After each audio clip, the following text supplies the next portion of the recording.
अनोखा भारत बंद। पहली बार अपने ही पैरों पर कुल्हाड़ी मारने के लिए सड़कों पर उतरे हैं लोग। जिन लोगों के फायदे के लिए सुप्रीम कोर्ट ने फैसला दिया है वही लोग सड़क पर उतरकर प्रदर्शन कर रहे हैं और जिनका नुकसान हो रहा है। आप मजे की बात देखिए कि जिन लोगों का इससे नुकसान हो रहा है वो घरों में बैठकर आनंद ले रहे हैं। भारत बंद करने वाले ज्यादातर आंदोलनकारी हैं, उन्हें ये पता ही नहीं है कि वो विरोध किस फैसले का कर रहे हैं। सुप्रीम कोर्ट ने कहा है कि एससी और एसटी समूह के लोगों में से उन लोगों को चुना जाए जिनको अभी भी आरक्षण का लाभ नहीं मिल रहा है, जो आज भी आर्थिक रूप से बेहद कमजोर हैं। क्रीमी लेयर के दायरे में वे लोग आते हैं जो सालों से आरक्षण की मलाई चाट रहे हैं, अच्छी नौकरी और पदों पर बैठे हैं और उनकी सालाना इनकम 8 लाख रुपए से ज्यादा है। अब राज्य सरकार को आदेश दिया गया है कि एससी एसटी समूह से सब कैटेगरी बनाकर ऐसे लोगों को मुख्य धाराओं में लाया जाए। इसका सीधा फायदा जाटव समाज और वाल्मीकि समाज को होगा जो आज भी गरीब हैं। सुप्रीम कोर्ट ने आरक्षण के क्रीमी लेयर का जो कोटा है, कोटे के अंदर कोटे से जुड़ा जो मामला है, कुछ ही दिनों से पहले अपना फैसला सुनाया है, जिसमें संविधान पीठ ने 6-1 के बहुमत से फैसला दिया है। राज्यों को आरक्षण के लिए कोटा के भीतर कोटा बनाने का अधिकार है। इसका मतलब ये है कि इस फैसले के बाद राज्य सरकारें अनुसूचित जाति और अनुसूचित जनजाति श्रेणियों के लिए सब कैटेगरी बना सकती हैं ताकि सबसे ज्यादा जरूरतमंदों को आरक्षण में प्राथमिकता मिल सके।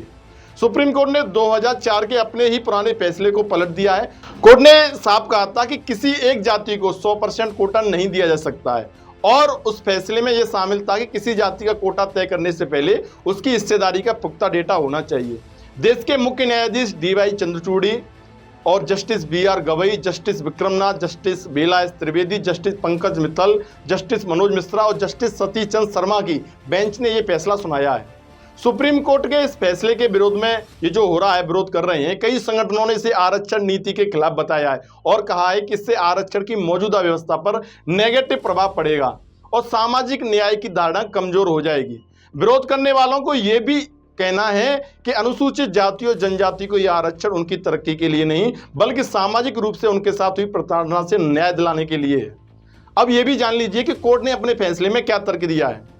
140 पेज के फैसले में कहा गया है कि राज्य संविधान के अनुच्छेद 15 धर्म, जाति, नस्ल, लिंग, जन्म स्थान के आधार पर किसी भी नागरिक के साथ भेदभाव न करना और अनुच्छेद 16 अवसर की समानता के तहत अपनी शक्ति का इस्तेमाल कर सकता है। राज्य सामाजिक पिछड़ेपन की विभिन्न श्रेणियों की पहचान करने और नुकसान की स्थिति में विशेष प्रावधान जैसे आरक्षण देने के लिए स्वतंत्र है। कोर्ट ने कहा है अनुच्छेद 15-16 में ऐसा कुछ भी नहीं है जो राज्य सरकार को किसी जाति को सब कैटेगरी करने से रोकता हो। अनुच्छेद 341 में भी ऐसा कुछ नहीं है जो एससी के लिए सब कैटेगरी को रोकता हो। राज्य परस्पर पिछड़ेपन का आकलन करने के लिए कोई भी उपाय कर सकता है। सुप्रीम कोर्ट का कहना था कि कोटा के भीतर कोटा गुणवत्ता के विरुद्ध नहीं है। अनुसूचित जाति, अनुसूचित जनजाति वर्ग से आने वाले लोग अक्सर सिस्टम के भेदभाव के कारण प्रगति की सीढ़ी पर आगे नहीं बढ़ पाते हैं।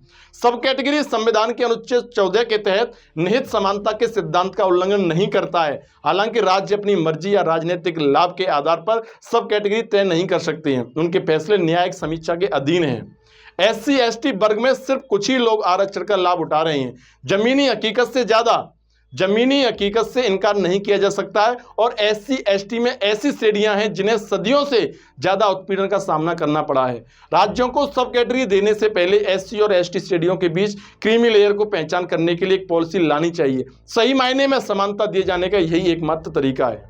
जस्टिस विक्रमनाथ ने कहा है कि क्रीमी लेयर का सिद्धांत अनुसूचित जातियों पर भी उसी तरह लागू होता है जैसे यह ओबीसी पर लागू होता है। एससी एसटी वर्ग के सिर्फ कुछ लोग ही आरक्षण का लाभ उठा रहे हैं। एससी एसटी के भीतर ऐसी श्रेणियां हैं जिन्होंने सदियों से उत्पीड़न का सामना किया है। संविधान सभा में बहस का संदर्भ दिया गया है। जाहिर है कि भारत बंद में सड़कों पर जो लोग उतरे हैं उनमें से अधिकतर लोगों को वास्तविकता पता ही नहीं है और किसी के द्वारा उन्हें बरगला दिया गया। चूंकि आप देख रहे होंगे जो विपक्षी राजनीतिक दल हैं वो इस विरोध प्रदर्शन को हवा दे रहे हैं, तो वो हल्ला मचाने लग गए। साथियों, इस बारे में आपका क्या कहना है? आप भी अपनी राय हमें कमेंट करके जरूर बताएं। धन्यवाद।